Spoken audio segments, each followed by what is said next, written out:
So friends எல்லாருக்கும் பார்த்தீங்கன்னா, இந்த வீக் சூப்பரா போயிரும்னு நெனைக்கிறேன். ஏன்னா, இது first week of the new year. எனக்கு பார்த்தீங்கன்னா, ஒரு வாட்ச் வாங்கணும். அதுக்காக பார்த்தீங்கன்னா, ஜப்பானோட முக்கியமான இடத்துக்கு தான் வந்திருக்கோம்.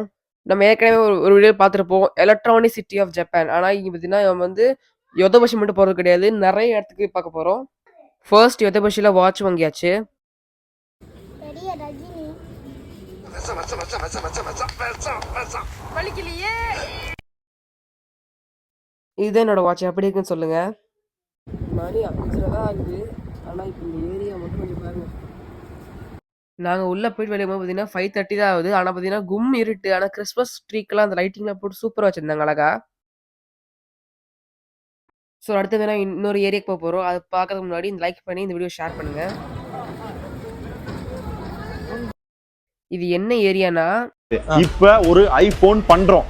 இந்த வீடியோ கண்டிப்பா டெக் பாஸ்ல பார்த்துருப்பீங்க. அந்த மாரி ஏரியா தான் அது. செகண்ட் ஹேண்ட்லயே பார்த்தீங்கன்னா, அப்புறம் நெறைய விஷயம் இங்க நெறைய கிடைக்கும். சீப்பா கிடைக்கும். ஜப்பான்ல புதுசா வரவங்களுக்கு இது வந்து பார்த்தீங்கன்னா, சூப்பரான இடம் தான். ஏன்னா செகண்ட் ஹேண்ட்ல சீப்பா சூப்பரா கிடைக்கும். பட் அந்த வீட்ல காமிக்கிற மாரிலாம் ஏமாத்தலாம் மாட்டாங்க. இது பார்த்தீங்கன்னா, ஃபுல் அண்ட் ஃபுல் டெஸ்ட் பண்ணி, அதுக்கப்புறம் வாரண்டியோட தான் நம்ம கையிலேயே தருவாங்க. அந்த அளவுக்கு நல்ல இடம். இங்க வந்து பார்த்தீங்கன்னா, மவுஸ் பேட்லேருந்து ஃபுல் பிசி செட்டப் வரைக்கும் எல்லாமே வாங்கலாம்.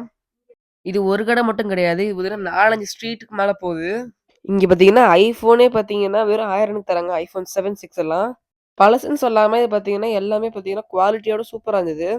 நீங்க நெறைய பார்ட்ஸ் வாங்கிட்டு வந்து இங்க பார்த்தீங்கன்னா, ஒண்ணா சேர்த்து ஒரு iPhone இல்ல Mac கூட செஞ்சுக்கலாம். இந்த மாரி நெறைய இன்ஃபர்மேஷனுக்கு நம்ம சேனல ஃபாலோ பண்ணிக்கங்க. Instagram அக்கவுண்ட் கீழ டிஸ்கிரிப்ஷன் தரோம். நாங்க எப்பவும் போல டிராயிங் பண்ணிட்டு கிளம்பிட்டோம்.